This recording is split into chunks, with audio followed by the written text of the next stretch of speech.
undang-undang di negara ini. Dan sekarang saya dilaporin ke polisi kan, dan memang saya suruh laporin polisi, ya kan. Terus semua bersorak-sorai bilangnya saya menista agama kan. Ini kan sebenarnya kan kalian masuk jebakan Batman. Yang di Jerman jauh-jauh kalian kejar, sampai hebohnya begitu minta ampun. Yang di depan mata kalian, Yahya Walloni sama Abdul Somad, enak-enak aja, ya kan? Mau alasan apapun, ya kan? Itu kan hal-hal yang begini-begini ini. Sebenarnya ini kan suara kenabian. Ini pancingan saya buat kalian. Kalian masuk jebakan Batman, ya kan? Mengapa Yahya Walloni yang sudah begitu nantang negara juga kan? Saya nggak nantang Jokowi. Saya memang mengkritik Jokowi, tetapi kita tidak pernah nantang Jokowi. Nah, itu ustadz yang bilang penggal kepala Jokowi, ternyata semua masih tenang-tenang aja, masih bebas-bebas aja, ya kan? Yang penting jangan nyenggol NU deh katanya kan. Begitu nyenggol NU pokoknya habis kan.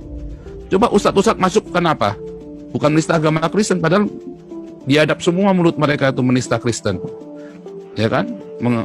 Tetapi mereka kan gara-gara mengkritik NU, kayak si ustadz apa kemarin yang ustadz LGBT itu yang mati di penjara itu kan.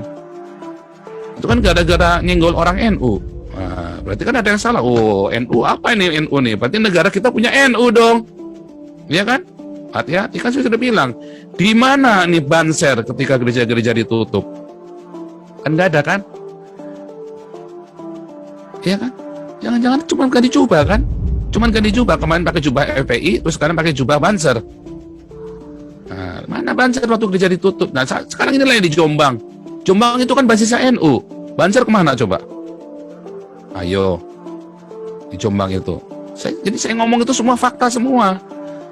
Nah, jadi kalau saya menganggap Islam itu begitu jelek, itu adalah akibat dari kalian sendiri. Dan itu hak saya untuk ngomong di sini. Saya punya hak untuk ngomong, gitu loh. Dan apa yang saya omongkan ini dilindungi oleh undang-undang di negara ini. Dalam ini ya, namanya Freedom to Speech article. Nah, kalian masuk jebakan Batman. Yang dari Jerman kalian sampai bela-belain pakai Interpol, ya kan? Kalian mau pulangin Habib Rizik aja nggak pulang-pulang kan? Sampai dia akhirnya pulang sendiri kan? Lucu kan? Sama juga dengan kejadiannya si siapa itu? Yahya Walloni, Abdul Somad, dan ustadz-ustadz yang lain, termasuk Mualaf Center, Irina Handono, ya mau kintas sampai orangnya mampus lah itu kan. Aman-aman aja. Ani Kristian itu malah sudah DPO Cirebon, Mualaf Center. Aman-aman aja. Kenapa? Nah, Anda harus bertanya. Ada yang salah dengan negara Indonesia, ya kan? Dan ketika saya dengan bebasnya menyuarakan di sini, kalian ketakutan semua. Saya nantang polisi? Oh enggak, saya kan nggak nantang polisi, saya kan nantang sama kalian. Bisa nggak ngelaporin karena ini kejadiannya Amil Al-Qadri 5 tahun yang lalu ngancam saya mau lapor polisi. Haikal Hasan mau ke rumah saya kan, Haikal Hasan ke rumah saya beneran kan, tapi saya udah berangkat kan, udah pergi kan. Beneran kan, saya nggak bohong kan, orang Islam nyampe ke rumah saya kan, Haikal Hasan yang bilang kan, saya nggak main-main kan. Rumah saudara Papau disantronin di Salatiga, saya lihat di TV. Ya pokoknya itu kejadian itu si Haikal Hasan itu yang dulu ya kan, si Haikal Hasan itu. Ya kan? Jadi saya nggak bohongan, si Haikal Hasan itu benar-benar kan, Haikal Hasan sendiri yang bilang udah nyampe rumah saya kan. Itu saya bilang orang Islam sampai saya udah pergi pas orang Islam nyatorin di rumah saya. Haikal Hasan kan main di Jitu News itu loh. Haikal Hasan itu bilang gua udah pergi ke rumahnya Paulnya, udah pergi, udah berangkat waktu itu dia. Dan mereka biadab loh Pak Paul. Kalau misalnya Pak Paul nggak dapet, saudara-saudara Pak Paul katanya yang bakal dikerjain. Ini kan biadab kan? Nah, kalau di Eropa itu hukum pengancaman, itu ada terorisme. Apalagi kalau sudah masalah agama terus ada pengancaman, itu jelas masuk ke dalam ranah terorisme. Nah, sayang hukumnya Indonesia dengan Eropa berbeda. Hukumnya Indonesia itu adalah hukum untuk minoritas. Kalau hukumnya Eropa, hukum yang melindungi segenap bangsa Eropa, orang-orang yang tinggal di sana dan rakyatnya walaupun dia minoritas. Itu benar-benar dilindungi benar. Nah, hukum di Indonesia tidak melindungi minoritas, tapi melindungi kepentingan mayoritas. Balik lagi, penguasanya siapa? Ya kan? Yang mau berkuasa siapa? Nah, masalah ini kan, kenapa saya cuma ngomong hal sepotong begitu, bisa begitu viral. Yang dulu-dulu kenapa nggak diviralin? Kenapa nggak dilaporin polisi yang dulu-dulu? Kenapa baru yang itu tadi dilaporin? Nah, kan berarti ada yang salah kan? Karena apa? Kepentingannya ini mau kampanye, dia mau goyang Jokowi juga, ya kan? Banyak Kapolrinya Kristen pula. Nah, jadi kompleks sekali. Mungkin gara-gara kompleks itu, sekali. Bapak. Iya, dari dulu-dulu kenapa nggak digoyang? Karena mereka nggak bisa tangkap saya. Kapolrinya juga bukan Kristen. Ini kan lagi dibenturin sebetulnya semuanya ini. Kepentingan-kepentingan. Nah, balik lagi kita nggak urusan Kapolri. Test the water. Ya kan, nah bukan tes foto, tekanan-tekanan juga. Yang teriak-teriak coba, sekarang kan pada buka topeng semua, kadrun semua kan. Ternyata mereka adalah orang-orang agama, orang-orang kadrun yang menyusup, menyamar menjadi nasionalis kan.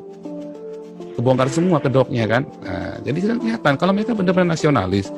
Pertanyaannya, ya si Husin Alwi, kenapa dia nggak tangkap si Yahya Waloni? Ya kan, yang sudah jelas-jelas menerima agama Kristen, yang menista agama Kristen. Itu kan jelas-jelas terang-terangan. Kenapa Abdul Somad terang-terangan menista agama Kristen nggak ditangkap? Dan yang lain-lain banyak ya semua. Nggak usah. Inilah yang dua inilah ya yang kelihatan banget lah, yang santer dulu kan. Nah terus yang ketiga tadi, yang pertama kan, yang ketiga balik lagi ya. Yang saya suarakan di sini adalah sebuah pengalaman saya selama saya di Indonesia, ya kan. Dan itu kan terjadi, dan banyak orang yang mengalami hal saya, cuman kan nggak berani ngomong, nggak berani teriak, cuman bisik-bisik. Nanti begitu saya mau teriak sama orang tuanya dimarahin. Dulu saya juga begitu, diem. Apakah saya nggak pernah bikin jelek? Oh saya kan bilang, saya kan juga dulu pernah bikin salah, makanya saya ngerti dalam-dalamnya. Saya dijamah oleh Tuhan Yesus, dan sekarang saya terbeban untuk menyuarakan ada yang nggak beres nih, ya kan? Ada yang nggak beres, makanya saya teriak, oh Tuhan tolong saya supaya saya bisa ngomong dengan konsisten, dengan hati yang murni. Itulah sebabnya YouTube saya nggak pernah saya tarik uang, karena saya bukan lagi mau cari uang, ya kan? Saya nggak pernah coba YouTube lain, mereka semua cuma cari duit doang. Saya nggak pernah kasih nomor rekening saya di YouTube, ya kan? Karena saya memang bukan mau cari uang.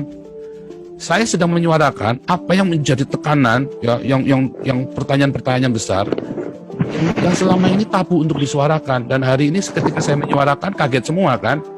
Wah, ya terserah kalau kalian itu tidak mewakili. Oh, saya memang tidak mewakili siapa-siapa, saya mewakili diri saya sendiri. Ini suara saya sendiri, gitu ya. Ini sekalian teman-teman, cuman kita mau ini ya, mau kita arahkannya kan ke siapakah kita hari ini kan. Mau dibawa kemana kita, siapakah kita, ya kan.